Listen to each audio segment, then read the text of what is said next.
बिस्मिल्लाहिर्रहमानिर्रहीम। मैं हूं आपका दोस्त मंशा ताहिर, द टैलेंट इंटरनेशनल में खुशामदीद।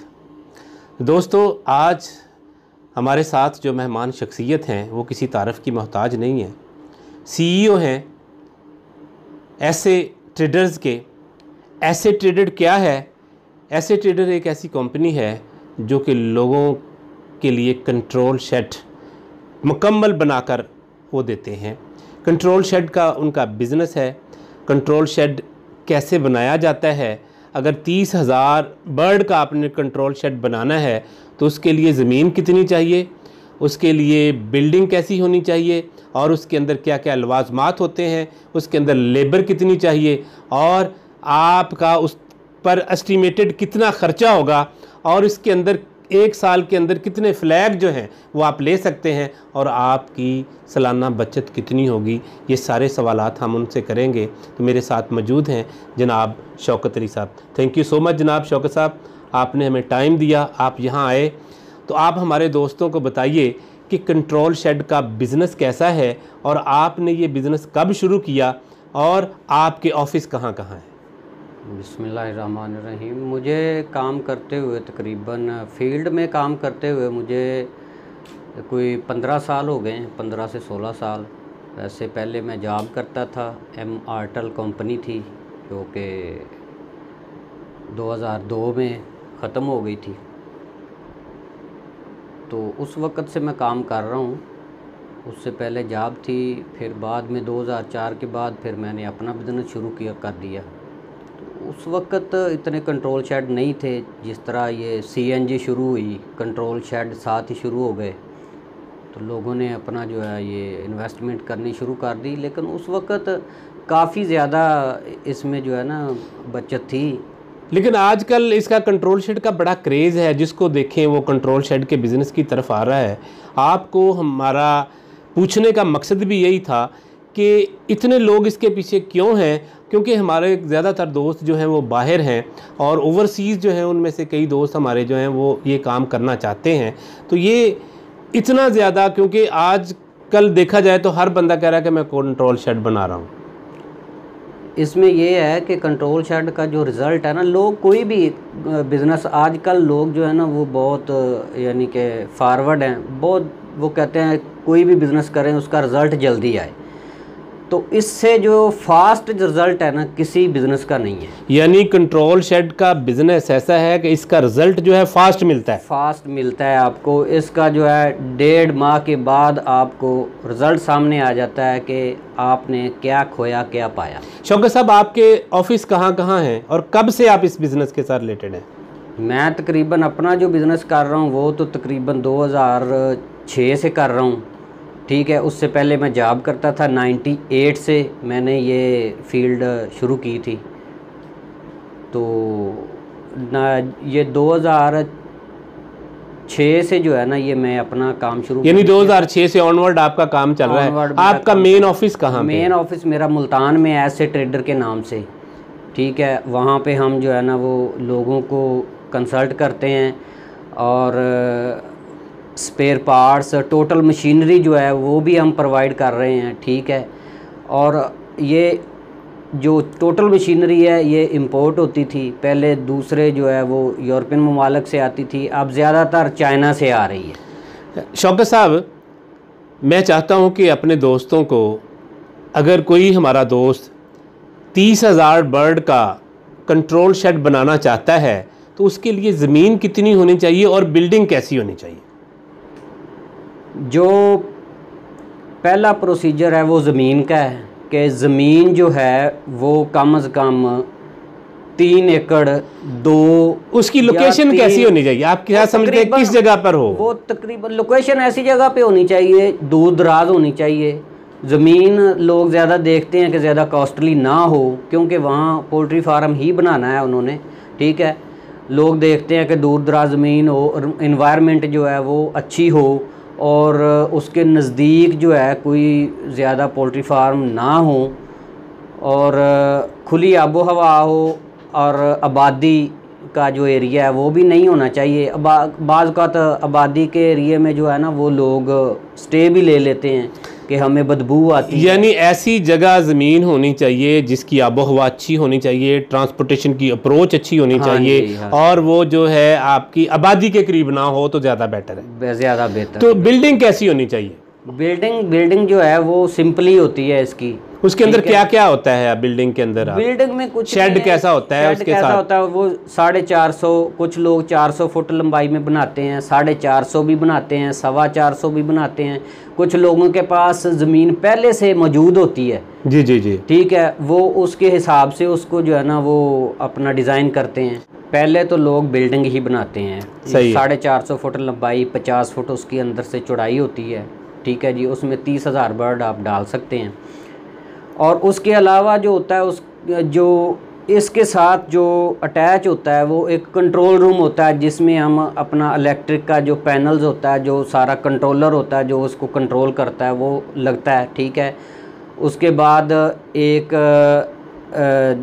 फीड स्टोर बनाया जाता है जिससे हम आगे जो है ट्रांसपोर्टेशन उसको कर सकते हैं, फीड को आगे सप्लाई अंदर दे सकते हैं। एक जनरेटर रूम होता है। ये तो है एक कंट्रोल शेड का हिस्सा, यानी कंट्रोल शेड का ये हिस्सा है। इसके अलावा जो वहाँ लेबर होती है उनके लिए, हाँ, लेबर रूम होते हैं। जितने आप एक शेड बनाना है तो एक शेड के हिसाब से वो लोग जो है ना वो अपने कॉलोनी को डिज़ाइन करते हैं। सही है। अगर ज़्यादा बनाने हैं तो फिर वो उसके हिसाब से जो है ज़्यादा कमरे बना लेते हैं। एक बनाना है, 2 बनाने हैं, सुपरवाइज़र के लिए कमरा अलग से भी बना लेते हैं। और कुछ लोग अपने जो मालकान होते हैं वो अपने लिए अलहदा जो है वो एक ऑफ़िस बना लेते हैं, ठीक है। उसके लिए मतलब कि उसी कॉलोनी में जनरेटर रूम भी बना लेते हैं अलहदा से, ठीक है, ताकि वो कोई भी रात को दिन को बिजली जाती है। शौकत साहब, इस बिल्डिंग के लिए बाउंड्री वाल की ज़रूरत होती है या बाउंड्री वाल के बगैर और गेट के बगैर भी काम चल जाता है? वो अपने अपने इलाके के हिसाब से होता है। किसी इलाके में कोई खौफ व ख़तरा होता है कि मतलब कि इलाका जो है वो सिक्योर नहीं है तो बाउंड्री बना लें। अगर सिक्योर है, कुछ लोगों की अपनी ज़मीनें होती हैं, सिक्योरिटी होती है, वो बाउंड्री नहीं भी बनाते।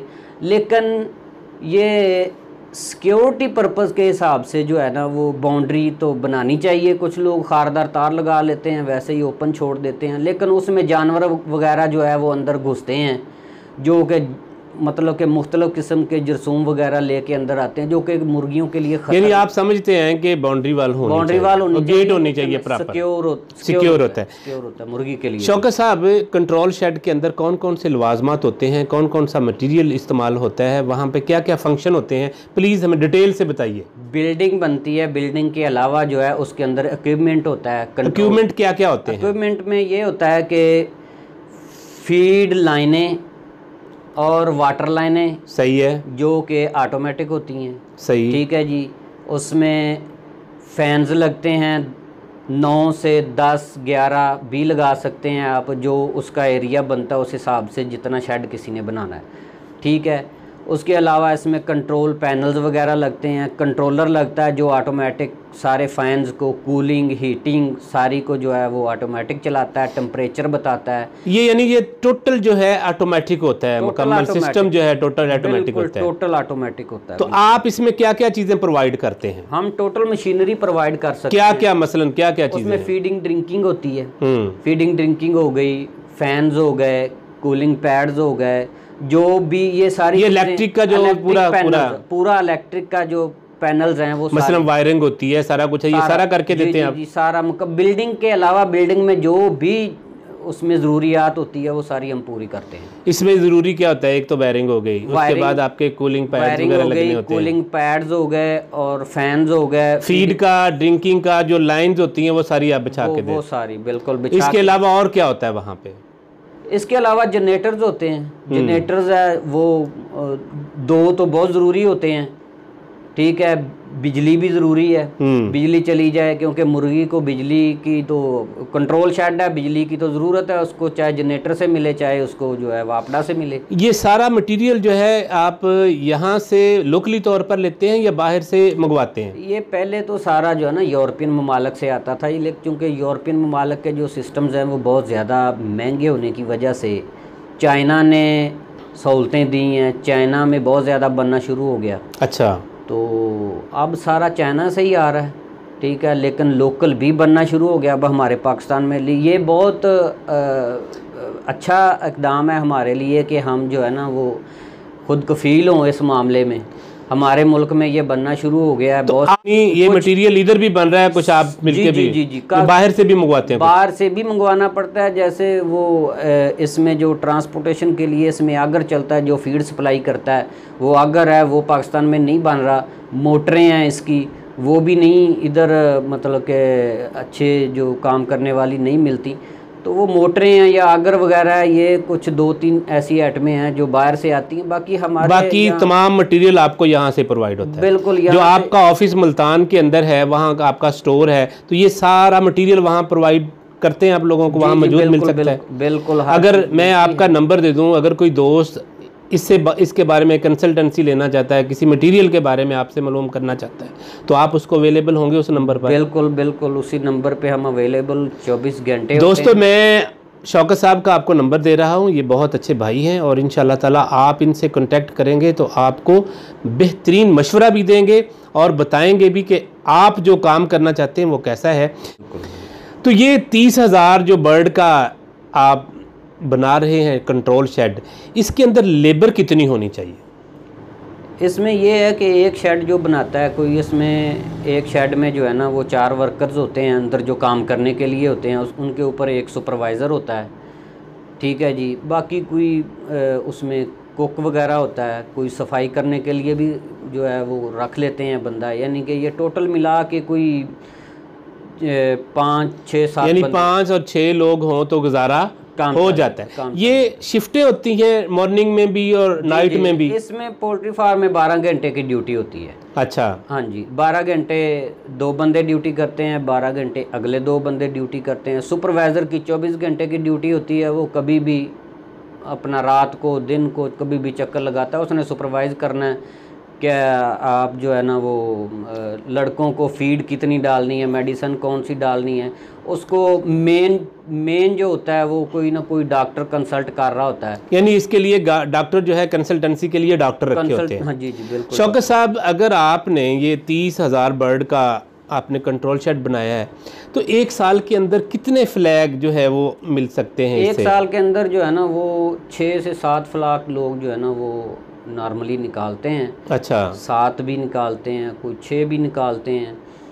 तो उसमें ये होता है कि सालाना जो एवरेज बचत है वो सिर्फ वो तो बाद में आपसे पूछेंगे, वो रेट के हिसाब से। जी। हाँ। ये है कि इसके ये 30,000 बर्ड के लिए जो बिल्डिंग बनाई जाती है, जो उसके अंदर इक्विपमेंट लगते हैं, इसका टोटल खर्चा कहाँ तक आ जाता है? ये तकरीबन आजकल जो जिस तरह जो चल रहा है, महंगाई का दौर है, हर चीज़ महंगी चली गई है। ये कास्ट तकरीबन 1.25 से 2 करोड़ तक जो है ना, यानी 1.25 करोड़ से 2 करोड़ तक जो है इसकी कास्ट आ जाती है। तो इसके अंदर अगर आप एक बंदा, हमारा कोई दोस्त अगर वो 2 करोड़ लगाता है जी तो उसकी जो ये 2 करोड़ की रिकवरी है वो कितनी देर में हो जाती है? मसलन आपने बताया है कि एक साल के अंदर 6 या 7 फ्लैग जो है वो बंदे के निकलते हैं, तो आया कि एक साल के अंदर उसकी रिकवरी हो सकती है या कितने में? नहीं, अगर रेट अच्छा होता है तो एक साल में रिकवरी नहीं होती आजकल जो चल रहा है ना, क्योंकि कंट्रोल शेड हो बहुत ज़्यादा गए हैं। सही है, ठीक है। तो रेट जो है वो फ्लक्चुएट करता रहता है, कभी ऊपर कभी नीचे।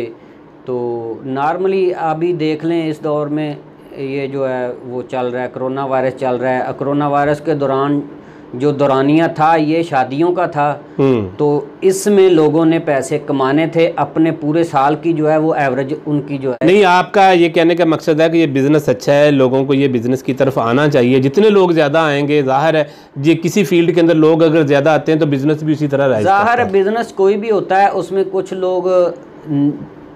लोग इंटर होते हैं, कुछ लोग निकलते भी हैं। सही है, ठीक है। कुछ लोग अभी देखें, कुछ लोग डिसाइड हो जाते हैं कि यार छोड़ो ये बिज़नेस ठीक नहीं है, जिस तरह अभी जो चल रहा है। तो लोग डिसाइड भी हो जाते हैं, कुछ लोग छोड़ भी जाते हैं, कुछ लोग इंटर भी हो जाते हैं। ये एक लक है, कभी किसी को अच्छा फ्लाक लग गया, यानी कि वो मैं वही कह रहा हूँ कि साल में अगर 2 फ्लाक अच्छे निकल गए हैं ना तो उनकी एवरेज पूरी हो जाती है। एवरेज पूरी हो जाती है अगर रेट अच्छे रहे तो। जी जी, ये तो एक कुदरती वबा आ गई आजकल। दोस्तों ये मेरे साथ मौजूद थे जनाब शौकत अली साहब, जिनके 2 ऑफिस हैं, एक लाहौर के अंदर है, एक मुल्तान के अंदर है। ये मुकम्मल कंट्रोल शेड बना कर देते हैं, उसके अंदर जितने इक्विपमेंट, जितना मटेरियल इस्तेमाल होता है ये वो प्रोवाइड भी करते हैं, लेबर भी प्रोवाइड करते हैं, और वहाँ पर जो काम है वो मुकम्मल आपको तैयार करके देते हैं। ये आपके बिल्डिंग में उसके अंदर स्टार्ट से लेकर आखिर तक उसके कंट्रोल रूम तक का मुकम्मल काम जो है ये करके देते हैं। अगर कोई भाई हमारा ये इस बिज़नेस की तरफ आना चाहता है तो मैं इनका नंबर जो है आपके साथ शेयर कर रहा हूँ। आप इनके नंबर पर कॉल करके इनसे कंसल्टेंसी ले सकते हैं, इनसे पूछ सकते हैं। किसी मटेरियल की ज़रूरत है तो आप इनसे मटेरियल भी ले सकते हैं। तो मैं आपका शौकत साहब बहुत बहुत शुक्रिया अदा करता हूँ कि आपने हमें टाइम दिया, आपने अपने कीमती वक्त में से वक्त निकाला, इसके लिए मैं आपका तहे दिल से ममनून हूँ। तो दोस्तों ये थे आज हमारे साथ जनाब शौकत अली साहब। Thank you so much. खुश रहें और खुशियाँ बांटें। अगर आपको हमारी गुफ्तगू आज का बिज़नेस पसंद आया तो आप हमारे चैनल को सब्सक्राइब कीजिए, हमारी इससे हौसला अफजाई होगी, और बेल आइकॉन के निशान को प्रेस कीजिए ताकि हमारी नई नई वीडियो आप तक पहुंचती रहे। खुश रहें और खुशियाँ बांटें। अल्लाह ताला आपका हामी और नासर हो।